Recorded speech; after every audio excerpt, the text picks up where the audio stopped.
কোরআনটা পড়বেন ফজরের পরে সূরা ইয়াসিন, জোহরের নামাজের পরে সূরাতুর রহমান তেলাওয়াত করবেন, আসরের নামাজের পরে আম্মা ইয়াতাসাআলুন, মাগরিবের নামাজের পরে সূরা ওয়াকিয়া তেলাওয়াত করবেন, এশার নামাজের পরে সূরা মুলুক তেলাওয়াত করবেন। আপনার ঘর ফেরেশতারা পাহারা দিবে, আপনার ঘরে কোনোদিন চোর ডাকাত আসবে না, আপনার স্বামীর কামাই রুজিতে কোনোদিন অভাব লাগবে না। সূরা ইয়াসিনটা পড়া ভুলিয়েন না রে আম্মা জান। কপাল খারাপ, দুনিয়ার সব কিছুই শিখলেন, কোরআন পড়া শিখলেন না।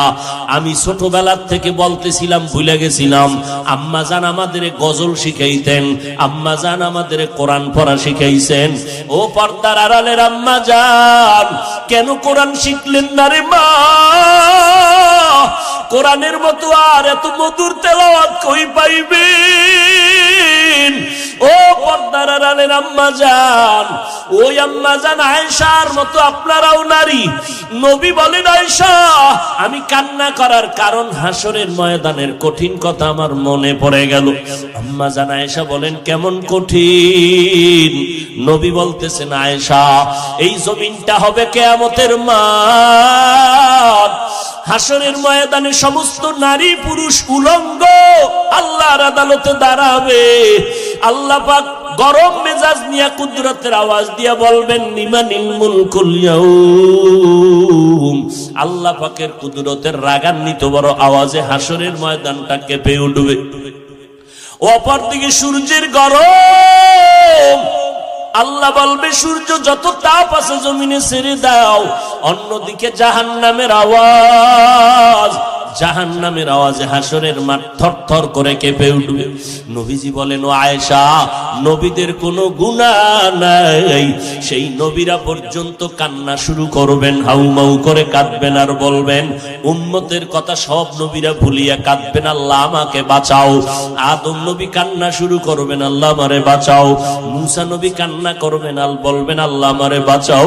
সূর্যের গরম সহ্য করা যায় না, জাহান্নামের আওয়াজ কানের মধ্যে নেওয়া যায় না।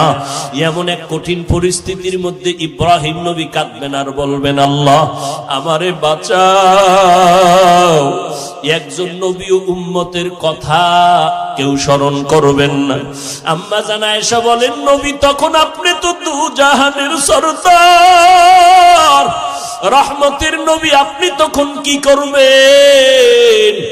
আম্মা জানকে নবী বলেন, ও আয়েশা ওই সময় আমি কোন উম্মতের কথা নিজের চিন্তা বাদ দিয়া আমি আল্লাহর দরবারে মাকামে মাহমুদে সিজদায় পড়ে কাঁদব আর বলবো, আল্লাহ আমার উম্মতের বাঁচাও, আমার উম্মতের বাঁচাও।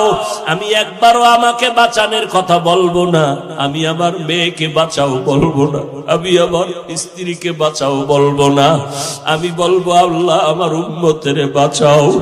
আম্মা জান আয়েশা বলেন, আপনার কান্নার পরে কি হবে? আল্লাহ বা নবী বলেন, ও আয়েশা তখন আমার আল্লাহর অন্তরে মায়ার জোশ আসিয়া যাবে। আমার আল্লাহ বলবে, নবী আপনি মোটেও কাঁদবেন না, মাথা উঁচু করেন, আপনাকে আমি এখনই সুযোগ দিচ্ছি রে নবী, আপনার একটা উম্মত আমি জাহান্নামে দিব না। আপনি বাসিয়া বাসিয়া এই কোটি মানুষের মধ্য থেকে উম্মত গুলো জান্নাতের দিকে নিয়ে যান। আম্মা জান বলেন, নবী তখন আপনি কি করবেন?